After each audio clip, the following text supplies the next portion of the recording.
Good morning everyone. Last class में हम लोगों ने पहला केस देखा था जब आपका सॉल्यूट और सॉल्वेंट दोनों वोलाटाइल थे और उसका आपने एक रिलेशन निकाला था। साथ ही मैंने आपको ये भी बताया था कि गिवन जब आप न्यूमेरिकल्स बना रहे हो और न्यूमेरिकल्स बनाते समय आपको पता नहीं चल रहा है कि गिवन सब्सटेंस वोलाटाइल है, गिवन सॉल्यूट वोलाटाइल है या नॉन वोलाटाइल है, तो आप सॉल्यूशन के प्रेशर के मैग्नीट्यूड पे बात करो कि यदि सॉल्यूशन के टोटल प्रेशर का मैग्नीट्यूड सॉल्वेंट के प्योर वेपर प्रेशर के मैग्नीट्यूड से बड़ा होगा तो सॉल्यूट आपका वोलाटाइल। अब सेकेंड केस यदि हम लोग बात कर लें कि सेकेंड केस आपका बनता है कि जब सॉल्यूट आपका वोलाटाइल हो और सॉल्यूट आपका if solute is non volatile and solvent is volatile. Solvent is volatile. तो सेकेंड केस की बात कर लें कि सॉल्यूट आपका नॉन वोलाटाइल है और जो आपका सॉल्वेंट है वो वोलाटाइल है। फिर वही वेपर प्रेशर के कंसेप्ट से यदि आप बात करो, यहाँ हम लोग dot cross dot cross dot cross करते चले, यानी सॉल्यूट और सॉल्वेंट लेकर सॉल्यूशन आप बनाते जा रहे हो और यूनिफॉर्मली डिस्ट्रीब्यूशन है लिक्विड फेज में फिलहाल आपका, और आपने इसको क्या किया, हीट कर दिया। जब हीट करते हो तो कंडक्शन कन्वेक्शन होता है, फिर वेपोराइजेशन होता है और ये वेपर आपका यहाँ कलेक्ट हो रहा है। अगर थोड़ा सा आप ध्यान दो तो सॉल्यूट एक्चुअल में आपका नॉन वोलाटाइल है, तो वेपर फेज में तो आएगा नहीं, सिर्फ आएगा कौन सा, तो सॉल्वेंट। यानी वेपर फेज में इस बार आपका कौन सा आ गया, सिर्फ और सिर्फ सॉल्वेंट। इसका मतलब इस समय जो टोटल प्रेशर होगा वो सिर्फ किसके कारण हो रहा होगा, सॉल्वेंट के प्रेशर के कारण हो रहा होगा। सॉल्यूट तो अपने पास है नहीं, नॉन वोलेटाइल सॉल्यूट के कारण। इसका मतलब जो पीएस है वो सिर्फ किसके बराबर होगा, पीबी के। पीबी के प्लेस पे आप लिखते क्या हो, P naught B X B, Raoult's law से, और पीएस पी नॉट बी और एक्स बी को आप लिख सकते हो 1 minus X A, mole fraction के सम से। और यदि मैं इसे सोल्व कर दूं तो P S is equal to the P naught B minus P naught B x A, और अगर आप रखो P naught B x A is equal to P naught B minus P S. अब यहां से थोड़ा ध्यान दो कि यहाँ P naught B minus P S लिख रहे हो, मतलब आपका सॉल्वेंट का प्योर वेपर प्रेशर का मैग्नीट्यूड सॉल्यूशन के वेपर प्रेशर के मैग्नीट्यूड से ज्यादा हो रहा है, और इस टर्म को आप बोलते हो लोडिंग ऑफ वेपर प्रेशर। इसे हम लोग क्या नाम देते हैं, लोडिंग ऑफ वेपर प्रेशर। और यदि आप यहां से एक्स से कैलकुलेट कर लो, then we write P naught B minus P S upon P naught B, और हम लोग इसको बोलते हैं relative lowering of vapour pressure, और small form R L V P, relative lowering of the vapour pressure. तो ये आपका सेकंड केस तब पॉसिबल है जब सॉल्यूट अपना नॉन वोलाटाइल हो और सॉल्वेंट आपका वोलाटाइल हो। और फिर से गिवन सब्सटेंस गिवन सॉल्यूट को यदि आप देखना चाहते हो कि नॉन वोलाटाइल या वोलाटाइल है, तो इस बार यदि सॉल्वेंट का वेपर प्रेशर का मैग्नीट्यूड सॉल्यूशन के वेपर प्रेशर के मैग्नीट्यूड से ज्यादा है तो पक्का है भाई सॉल्यूट आपका नॉन वोलाटाइल होगा। और जो लोडिंग ऑफ वेपर प्रेशर और relative lowering of vapour pressure है, एक्चुअल में ये अगर आप यहाँ ध्यान दो कि मैंने जो सॉल्यूशन में आपको बताया था टाइप्स ऑफ कॉलिगेटिव प्रॉपर्टीज का पहला है relative lowering of vapour pressure. It means Raoult's का सेकंड केस ही आपका पहला प्रॉपर्टीज कॉलिगेटिव प्रॉपर्टीज बनेगा relative lowering of vapour pressure. I hope आप समझ रहे होंगे। अब यहाँ थोड़ा सा क्वेश्चन यदि मैं कहूं कि भाई कि मुझे बात कर लेना है किसके लिए, डाइल्यूट सॉल्यूशन के लिए। मुझे किसके लिए बात करना है, डाइल्यूट सॉल्यूशन के लिए। और एक्चुअल में डाइल्यूट का मतलब क्या है, डाइल्यूट का मतलब है कि सॉल्वेंट आपका क्या है भाई, एक्सेस है। और अगर सॉल्वेंट एक्सेस है इसका मतलब moles of the solvent is much much greater than moles of the solute. Solvent आपका जो है सॉल्यूट से ज्यादा है। It means we write Na plus Nb approximately Nb होगा कि नहीं होगा। और मोल फ्रैक्शन के प्लेस पे आप लिखने वाले हो Na upon Na plus Nb, और मोल फ्रैक्शन अपना किसके बराबर है, तो P naught B minus PS upon P naught B. अब Na plus Nb dilute solution के लिए सिर्फ Nb के बराबर, then we write Na upon Nb is equal to P naught B minus PS upon P naught B.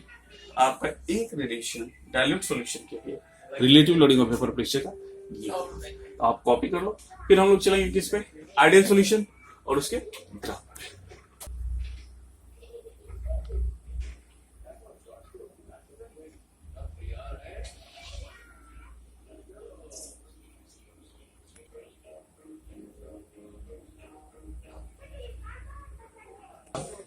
हम लोग Raoult's law का दोनों केस देख चुके हैं।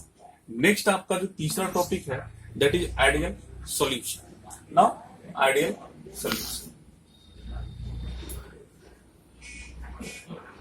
आइडियल सॉल्यूशन का मतलब होता है आप ऐसे सॉल्यूशन की बात कर रहे हो जो राउल्स लॉ को फॉलो करे। देन आइडियल सॉल्यूशन को आप डिफाइन कर सकते हो कि such solution which follow Raoult's law, which follow Raoult's law, जो राउल्स लॉ को फॉलो कर ले वो सॉल्यूशन आपका क्या होगा, आइडियल सॉल्यूशन। अब एक्चुअल में आइडियल सॉल्यूशन के पीछे का कंसेप्ट क्या है कि मुझे कॉज भी समझना था। मैंने देखिए आपको यहाँ लिखा था आइडियल रियल, और यहाँ पे मैंने बताया cause of deviation from ideal to real.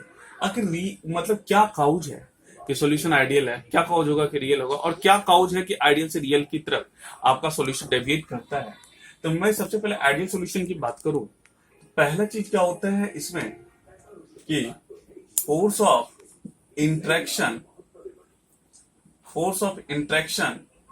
Between solute solvent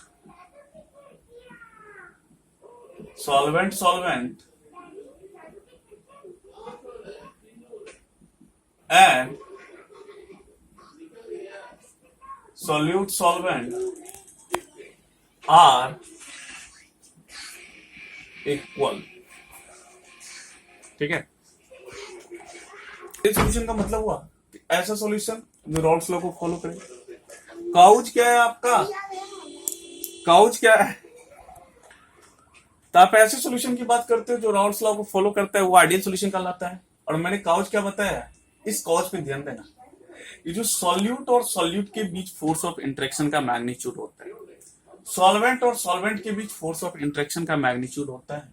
और जब सॉल्यूशन बनाते हो उसमें सॉल्यूट और सॉल्वेंट के बीच जो फोर्स ऑफ अट्रैक्शन का मैग्नीट्यूड होता है ये क्या होते हैं, आपके इक्वल होते हैं। It mean force of attraction, mathematically we write, force of attraction solute के बीच इक्वल होगा magnitude of force of attraction between solvent and magnitude जो होगा आपका फोर्स ऑफ अट्रैक्शन का सॉल्यूट सॉल्वेंट के बीच इक्वल होगा।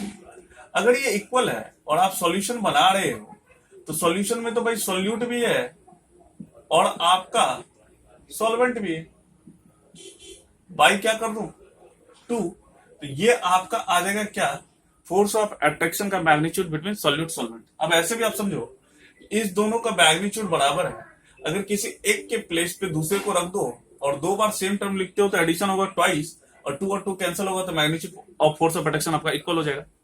जब आपका फोर्स ऑफ अट्रैक्शन का मैग्नीट्यूड इक्वल हो जाता है इसका मतलब सॉल्यूट जब अकेले था, सॉल्वेंट जब अकेले था, उस समय जो उसके पार्टिकल के बीच अट्रैक्शन था और मिलाने के बाद जो पार्टिकल के बीच अट्रैक्शन है वो सब सेम है। इसका मतलब कि आपके पास एस्केपिंग टेंडेंसी, आपके पास जो पार्टिकल्स आ रहे हैं सॉल्यूशन के उसकी एस्केपिंग टेंडेंसी जितनी पहले थी उतनी अभी भी है। इट मींस एस्केपिंग टेंडेंसी आपका क्या होगा, रिमेन्स सेम। एस्केपिंग टेंडेंसी मतलब वेपर फेज में आने का टेंडेंसी। अगर एस्केपिंग टेंडेंसी सेम होगा इसका मतलब कि जो आप ऑब्जर्व प्रेशर ले रहे हो और जो राउल्स लॉ से प्रेशर आ रहा है वो दोनों क्या होगा, सेम होगा। इसका मतलब आप तीसरा पॉइंट लिख सकते हो कि जो पीए है वो आपका एक्चुअल में ऑब्जर्व प्रेशर कुछ देर के लिए मैं ऐसे कह दूं, और ये राउल्ट्स लॉ का प्रेशर है, ये दोनों बराबर होगा। जो पीबी है वो आपका P naught B X B के बराबर होगा, और जो टोटल प्रेशर है आपका वो P naught A X A plus P naught B X B के बराबर होगा। Case first Raoult law. साथ ही साथ क्या कि भाई फोर्स ऑफ अट्रैक्शन का magnitude same, escaping tendency same, observe pressure Raoult's law का प्रेशर सेम। अब यदि मैं बात करूं कि मिलाने से पहले पार्टिकल के बीच का फोर्स ऑफ अट्रैक्शन, मिलाने के बाद पार्टिकल के बीच का फोर्स ऑफ अट्रैक्शन यदि सेम है, इसका मतलब जितना वॉल्यूम पहले था उतना ही वॉल्यूम अभी भी है, तो इट मीन्स डेल भी मिक्स डेल भी मिक्स क्या होगा? जीरो। मतलब क्या? वॉल्यूम बिफोर मिक्सिंग, मिलाने से पहले, और volume after mixing, volume after mixing, ये क्या होने वाला है भाई? सेम होने वाला है। तो volume before mixing equal to volume after mixing, it means del V mixture zero. यदि डेल्वी मिक्सचर जीरो, तो it means neither heat release not gain, then del H mix, ये भी आपका जीरो होगा। आप चाहो तो इसके लिए एंट्रोपी का भी आपका मैथमेटिकल रिलेशन है, और आपका गिब्स फ्री एनर्जी के लिए भी हम लोग बात कर सकते हैं। लेकिन फिलहाल अगर मैं बात करूं कि आपने लिखा P S equal to P naught A X A plus P naught B X B, ये आप निकाले हुए यहां से। पहला चीज इसके लिए ये इक्वेशन कैसा है आपका? तो भाई ये इक्वेशन आपका लीनियर इक्वेशन है। लीनियर इक्वेशन है, इट मींस जो ग्राफ है आपका वो क्या होगा? स्ट्रेट लाइन ग्राफ बनेगा। साथ ही साथ क्या है, एक्स ए और एक्स बी, यदि एक भी कंपोनेंट का मोल फ्रैक्शन मालूम हो तो दूसरे कंपोनेंट का मोल फ्रैक्शन आप 1 माइनस करके निकाल सकते हो। इट मीन्स कि जो टोटल प्रेशर है किसी एक के मोल कंपोनेंट के मोल फ्रैक्शन पे डिपेंड करेगा। तो ये आपका लीनियर इक्वेशन है, और यदि लीनियर है तो ग्राफ आपका स्ट्रेट लाइन होगा। साथ ही साथ मैंने आपको बताया कि यदि किसी एक कंपोनेंट का मोल फ्रैक्शन मालूम हो तो दूसरा कंपोनेंट का मोल फ्रैक्शन आप निकाल सकते हो। तो यहां से यदि मैं बात करूं, मैं दूसरा पॉइंट लिख सकता हूं कि total vapour pressure of solution depends upon mole fraction of any one component, mole fraction of any one component. अब जो इसका ग्राफ आप देख रहे हो कि भाई लीनियर इक्वेशन है, ग्राफ स्ट्रेट लाइन है, इसका ग्राफ क्या होगा? अब सबसे पहले मैं ग्राफ की बात करूं, और आई होप कि लिख चुके होंगे आप यहां से, तो मैं ग्राफ बताऊंगा आपको इसका कि ये जो ग्राफ है आपका, ये आपका मान लेते हैं हम लोग, ये मोल फ्रैक्शन जो है आपका 1 है सॉल्यूट का। It means mole fraction solvent का कितना हो जाएगा भाई? 0, क्योंकि सम ऑफ द मोल फ्रैक्शन 1 होता है। ये आपका जो एक्स बी है, इस साइड आप 1 मान लो, यहाँ सॉल्यूट का मोल फ्रैक्शन 0 हो जाएगा। तो यहां तक आप समझ रहे होंगे कि जब मैंने माना क्या कि mole fraction of the solute 1 है आपका, तो अगर mole fraction of the solute 1 है तो mole fraction of the solvent आपका कितना होगा? 0। Mole fraction of the solvent कितना? 1। It means mole fraction of the solute कितना? 0। अब यदि इसको देखो आप, तो अगर आप ये सॉल्यूट ले रहे हो, पूरे का पूरा मोल फ्रैक्शन सिर्फ सॉल्यूट का 1 है, इसका मतलब इस लाइन पे सिर्फ सॉल्यूट का वेपर प्रेशर काउंट करना है। मैं इधर वेपर प्रेशर ले लेता हूं, इधर सिर्फ सॉल्यूट का वेपर प्रेशर जाएगा। आप मान लो सॉल्यूट का प्योर वेपर प्रेशर कितना भाई? P0। इधर सॉल्वेंट है आपका, सिर्फ और सिर्फ सॉल्वेंट, इट मीन सॉल्वेंट का vapour pressure, pure vapour pressure P0 भी। और ग्राफ आपका स्ट्रेट लाइन है। अगर ग्राफ स्ट्रेट लाइन है तो आप इसको इससे मिला दो,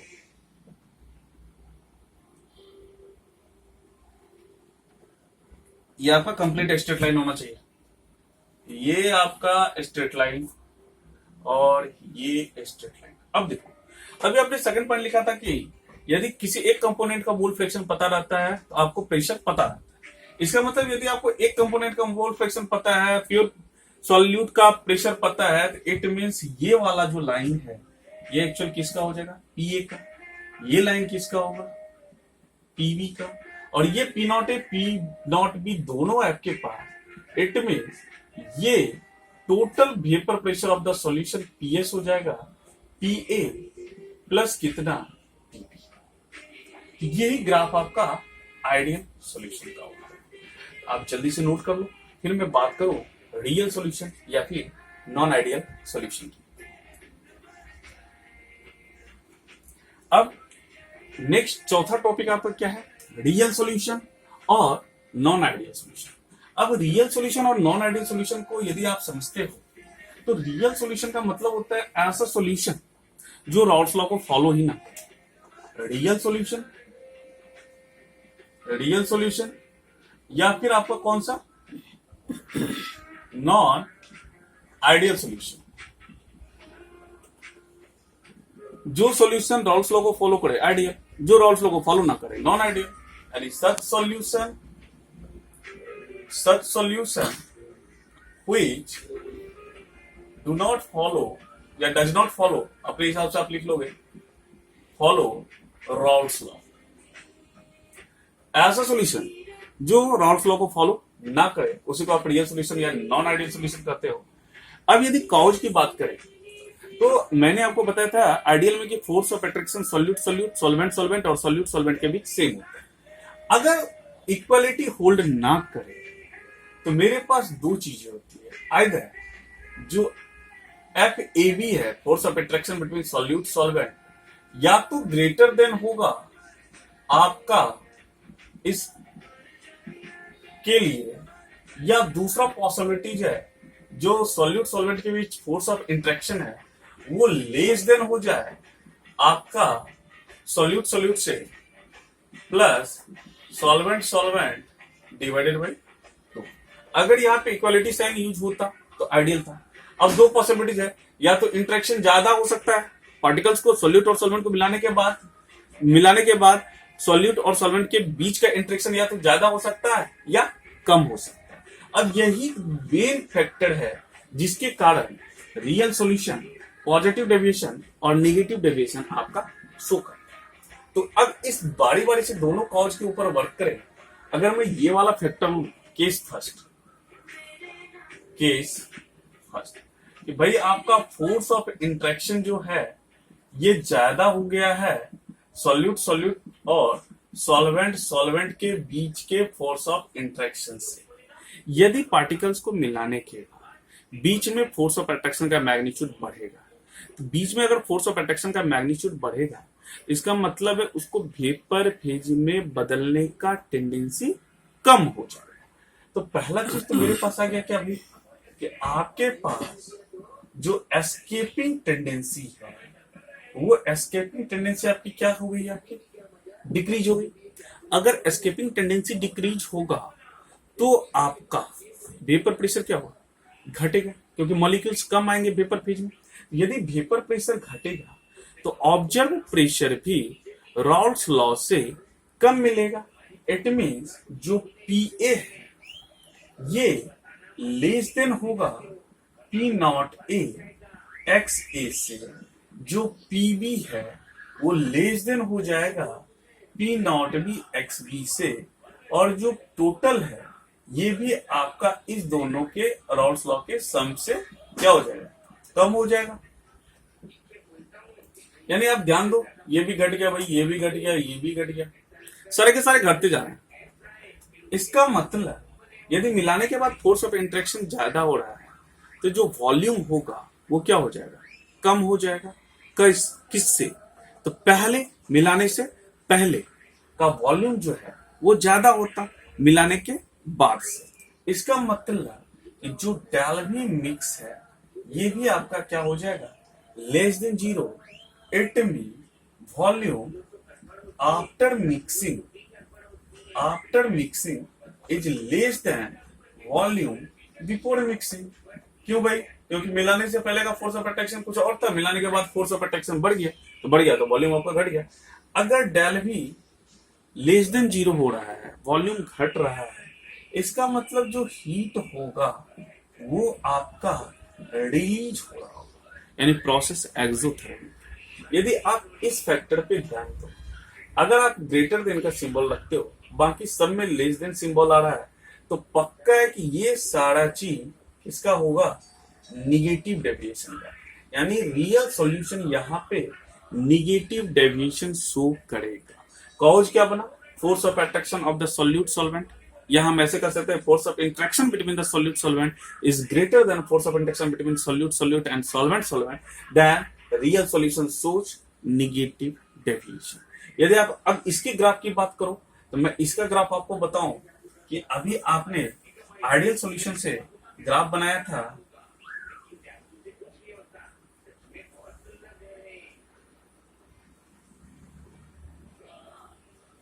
ये ग्राफ था आइडियल का जहां स्ट्रेट लाइन था। अब निगेटिव के कारण सारे के सारे क्या हो जा रहे हैं? घट जा रहे हैं। तो ग्राफ आपका कुछ इस तरह का होगा। आप इसको डॉटेड लाइन बना दो, ये हो जाएगा टोटल प्रेशर पीएस। ये भी आपका डिक्रीज कर गया, आप इसको बना दो अब पीए, और ये वाला भी फैक्टर आपका डिक्रीज कर गया। तो ग्राफ ऐसा, यानी अब निगेटिव डेविएशन का ग्राफ कुछ बनेगा ऐसा। यहाँ पे जो था टर्म आपका एक्स ए 1 था, ये आपका एक्स बी यहाँ पे 1 था, ये आपका पी नॉट बी था, और ये आपका पी नॉट बी था। आई होप कि हम लोग पहला जो केस था निगेटिव डेविएशन का वो समझ गए होंगे। मेन कॉज एक ही, force of interaction between the solute solvent is greater than solute and solvent. अगर हम लोग इस फैक्टर पे काम करें तो सीधी सी बात है, हमारा पॉजिटिव डेविएशन शो करेगा। कैसे? यदि आप इसकी बात करो, आई होप कि लिख चुके होंगे हम लोग, तो अगर मैं सीधा केस 2 लगाऊं कि भाई फोर्स ऑफ इंटरेक्शन मेरा मिलाने के बाद फोर्स ऑफ इंटरेक्शन घट गया। अगर फोर्स ऑफ इंटरेक्शन घट गया, इसका मतलब सॉल्यूट और सॉल्वेंट के बीच फोर्स ऑफ अट्रैक्शन कम हो रहा है। तो जब आप हीट करोगे तो वेपर फेज में बदलने का टेंडेंसी क्या हो जाएगा? बढ़ जाएगा, यानी वेपर फेज में ज्यादा मॉलिक्यूल्स आएंगे। अगर वेपर फेज में ज्यादा मॉलिक्यूल्स आएंगे तो ऑब्जर्व प्रेशर रॉल्स लॉ के प्रेशर से क्या हो जाएगा? ज्यादा हो जाएगा। रॉल्स लॉ के प्रेशर से ऑब्जर्व प्रेशर क्या होगा? ज्यादा होगा, यानी total pressure of the solution में क्या होगा? ज्यादा होगा। अच्छा, फोर्स ऑफ इंटरेक्शन कम हो रहा है, यानी पार्टिकल्स क्या होंगे? फैलेंगे मिलाने के बाद। इसका मतलब जो डेल्वी मिक्सिंग है इस बार भी, वो क्या हो जाएगा आपका? ग्रेटर देन जीरो, यानी volume after mixing greater than zero, volume before mixing. Reason है कि जैसे ही आपने मिलाया पार्टिकल के बीच का अट्रैक्शन कम हो गया, तो पक्का है कि वो पार्टिकल्स क्या हो जाएगा? फैल जाएगा, स्प्लिट कर जाएगा, क्योंकि फोर्स ऑफ अट्रैक्शन कम है।